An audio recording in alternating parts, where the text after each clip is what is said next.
See, I grew up in the Depression, and so I'm a true Depression child. And if you ever died, I just ask any of my children, $1 is still $1 to me. 10 cents is still 10 cents. And we are an entirely different breed. And so a box of Whitmans was a wonderful thing to have. And then when my dad left, died, we just continued to celebrate Christmas with a box of Whitman's hamper. And you know that on the lid, you can read the lid and know what kind of chocolate you're choosing. Did you know that? To quote Forrest Gump. And so we always have a box of Whitmans. Oh, so on the That's lid, awesome. what they are. I got cherry cordial. Okay, Ooh, I know you caramel. guys all have questions, but for those of you who can't hear me, I'm her daughter, and I want Mom to tell one of her great stories. She has some really good stories. So why don't you tell the story about the time when you left the theater and the cold front had come in? Because you guys don't know to ask this question. Okay, so. Well, I must have been about 17, something like that. We had the theater business, and it was a little farming community, and 2,000 people, Cardston, Alberta, Canada, and the winters are very, very cold there. But this was a lovely day, and on Saturday afternoon we had our matinee, and at about 2 o'clock I walked down to the theater to sell tickets. And then we had show all day long and came home late at night. And being 17, I was just like the girls are now, with plenty of vanity, and I wore my silk stockings because it was a nice day. Well, while we were selling tickets, and when Dad and I finally finished and we were ready to go home, this cold front moved in a bad blizzard, and it had turned so cold. So we went to the Lost and found whatever we could to bundle ourselves up. And we could find things for our head, for our arms and our hands and our bodies, but nothing for my legs. And so we walked home, and it was up the hill, and I can still feel And it. the car wouldn't start, it was too cold. No, the car froze. So we couldn't drive. Ah. By the way. Anyway, so we had to walk home, and I guess it was pretty close to a mile. And oh, my legs got so cold, so cold. And so anyway, they froze. I had frostbite. Have you ever had? No, you live in Austin. No. You never had frostbite. It is terrible. And how you get rid of it? You have to take the frost out of your leg. And so they put snow on it, and they just keep rubbing the snow, because if you made it too hot, you see, it would too much reaction.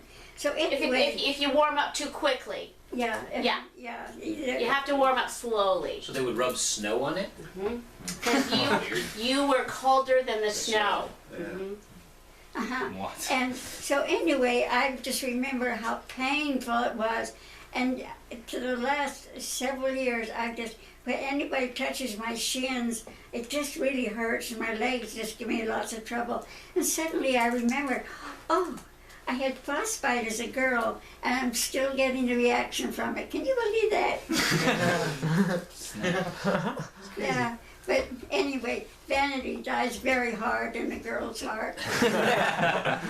And so you want to remember that when you get sweet, lovely wives, that a little vanity is quite wonderful. I have a question, Sister Lee. I know the boys have thought of some questions too, but I wanted to ask one. You mentioned earlier No, that... come so I I'll come can over here. turn. You mentioned earlier you don't want to have any regrets. You heard your mother and your husband both say that the same day. So I hope you don't have any regrets as a 94-year-old. But if you had one wish that you could go back and do something differently in your life or change something, would there be anything you would change? What would it be?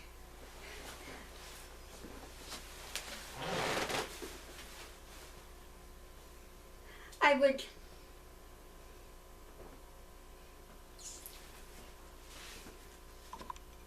would change. I would have a different kind of personality. I wouldn't have been a piece at any price kind of person. Took me a long time to learn about principle. took me a long time to learn to stand up for what I believed was right. I wanted to mention in my talk and didn't have time, but when I learned that thoughts were things, and they are, then our Father in heaven blessed me that I learned that hymns are the most wonderful kind of thoughts there are.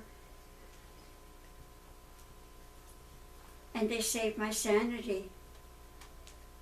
And if I had my brothers, I would have been whole as a young person, as a mother, as a grandmother.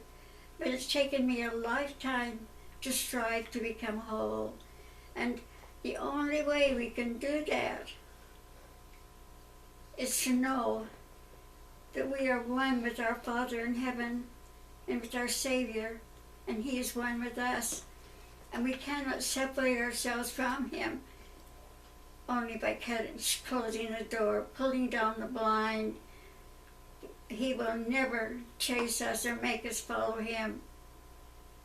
But we can choose to have our Savior.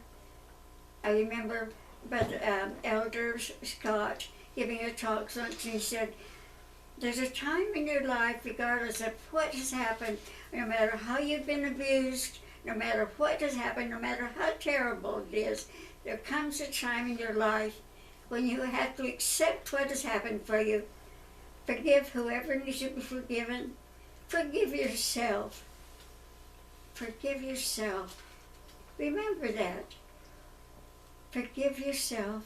Our Father is so kind and so loving. He will probably forgive you before you ever forgive yourself. But repentance is the answer to that.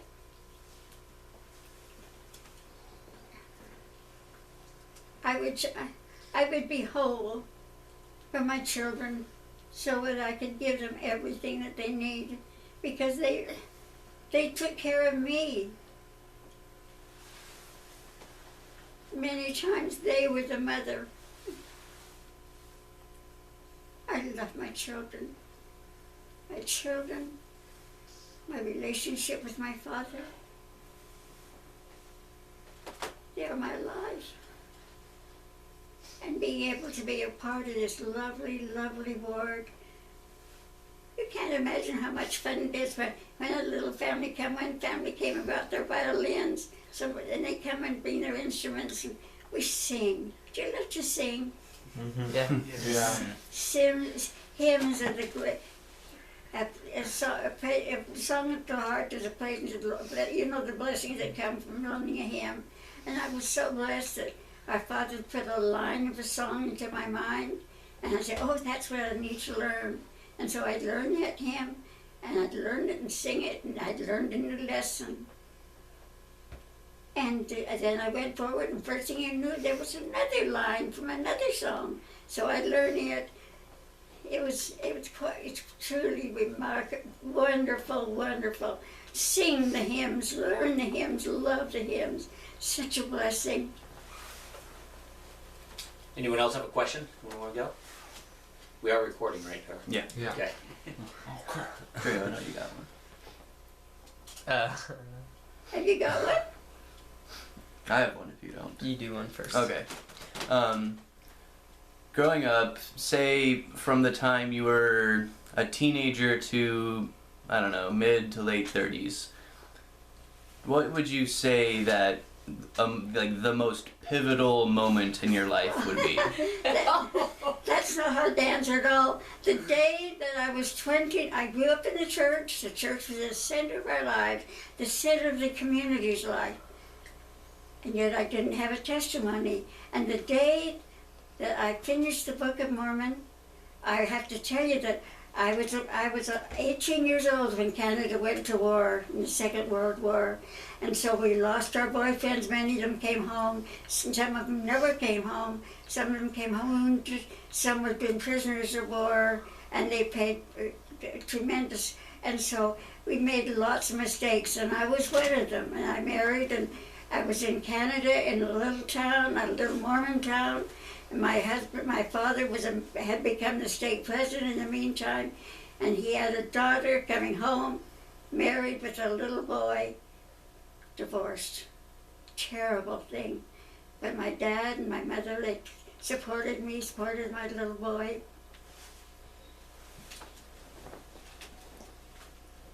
And one day, they'd gone to Salt Lake for general conference, and I was home alone. And I'd been sick, and I'd finished the Book of Mormon, and I had the prayer that we are told to offer when we finish the Book of Mormon. Was it true? And all of a sudden, I went from darkness, from a world that, so the only thing I had was my little boy. And the world went from darkness to light immediately. Now, one of the members of the state presidency had stayed at home to take care of things that need to be taken care of. And I went to him and I said, can you give me a blessing that I will never lose my testimony? And that day, I knew that I would spend the rest of my life making up for the years that I had lost. I hadn't done anything really that wrong, but I had been valiant. And being valiant is a wonderful thing. Valiant and true. It's a great one. Yeah. Who else has a question? It's a good one. I do. Uh-huh. What, like, do you have any specific memory of when a modern invention happened that kind of changed a decade? You know, it's interesting. Have you been to the present,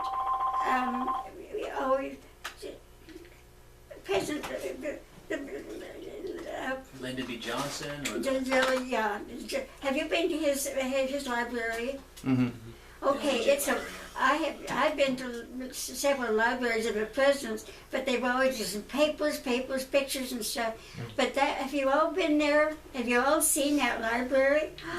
It's absolutely amazing, and everything is 3D. There's a thing of Johnson, President Johnson. He's standing there and he's talking to you, and he's moving his mouth and he's moving his hands. It's like it was right there. And then there was a great big panel of everything from 1900s, 10, 20, 30, 40, all the way down, and we watched it. And I thought, oh, I remember that. I remember that. I remember when I did that. Oh, and you know, in the 60s when we had the love child and all that stuff went on, oh yeah, I wasn't a part of it, but I sure remember it. When we did the moon, when they landed on the moon, how great that was. And that library, it just blow you away, wonderful. Yeah. But each thing, I mean, television, when I was separated from my older children, and so I would send them when they were going to college, and so I would write them every Thursday was my day to write them a letter. Phoning was just so expensive in those days, so I'd write them a letter and I'd type it, and there would be 3 copies: a good copy, a medium copy, and a poor copy. So each one would get 1 good copy, 1 medium copy, and 1 poor copy, because probably there would be 3 or 4 pages. So each one of them had a good copy and 1 or 2 bad ones. But you see, the only way we kept in touch was with letters and with snail mail. Isn't that what they call it now? So you would type the letters, and then you had the copy, Carbon. carbon copy, yes. So that was the good, the carbon copy those between the 3, yes. Yeah. That's what you boys probably don't understand carbon copies, but so Oh yeah. This Where carbon like- paper, yeah, It's you put carbon. it underneath. Oh, I know what that is. So when you wrote on the one, That's it would like transpose inside onto the notebooks. second. It's one. like we have to it's like- relate it to you it's like guys. you're tithing. So I have to tell you boys, when Mom moved into our home in New That's all we Hampshire, No, we got her a TV and a VCR. I know we had DVR at the time, and there were all these old movies that she used to love to watch, and she was, for the whole first year, she was shocked at the beginning of the movies because she'd never seen the beginning of the movies of her favorite shows, because of course you always just turned the movie on wherever it was in the show, and Mom had never turn the movie on in time to see the beginning. So do you remember that, Mom? Oh yeah, I'd forgotten that. Mom was like, I didn't know how this movie started. You see, I'd sell the tickets, and then when the last show was showing, which started at 9 o'clock, then when everybody come into the theater, and they paid their ticket, then you balanced your money. And when I started at 12 years old, I didn't know how they kept track of the money. I didn't realize that the tickets were numbered, and it was 10 cents for children, 12 cents for students, 25 cents for an adult. That was a matinee, and it was 15 and 20 and 30 for an adult. Holy And cow. so anyway, and then you said, as soon as you got your money all balanced, you went and put it and locked it in the office, and then you'd sit in the back, making sure that nothing happened to anybody. So that was your job, to stay till the end of the movie. So I saw lots of endings. But didn't they, in the old movies, they usually ran the credits first. They tell you who was going to be in the movie, starring so-and-so. So you probably didn't miss much, is what I'm getting at. Who else has a question? I do. Cameron. Has the church changed much since then? Has the church changed much? Oh yes. Yeah. Oh yes. See, when I was a young person, there were less than 1 million people in the church. We're talking maybe a few 100,000 or something, and we had the quarterly conference, state conference, and there were few enough people that general authorities would come for every conference, and they'd come and they'd stay in your home, and it was such a privilege. And then we'd have a little open house, and people would come to the open house, and they would visit and be part of the thing. And I remember when Sister Smith was there, and Sister Jeffrey Evans, you wouldn't know, but she used to be the singer, and her husband played. Anyway, they would entertain us. Can you imagine being entertained by the president of the church? And they were quite romantic, and they loved when there was a moon. They'd sit on the front porch and admire the moon together. And I have a story about President Kimball. He came one time when my mother was gone, taking care of a grandbaby, and I was taking care of. He wasn't president then. He was an apostle, and he came, and I was doing the bedroom one day in the closet, and I looked, and there were his pair of shoes, and they were so worn. And I saw his pair of shoes, and I saw my dad's, which were lovely and new and good. And I thought, oh, that's President Kimball. It wasn't president then, but that's his shoe. And you know that later, and I thought, oh, I remember my dad giving several authorities coats because they come in that cold winter and they didn't have adequate coats. But anyway, later on, and if you go to the family, I don't know if they have it now, but at the History Center in President Kimball's place where they things of his, there are old shoes that he's worn out completely and totally. And I think about that, and I think, oh, and I was privileged to take care of that wonderful man. Oh, they were so wonderful. That's awesome.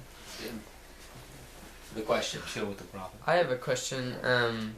So during the Great Depression, was there any because I know for my grandpas and grandmas, they had unspoken miracles. Was there any big miracle that you had during the Great Depression? Well, we didn't personally. It was a miracle if we stayed alive.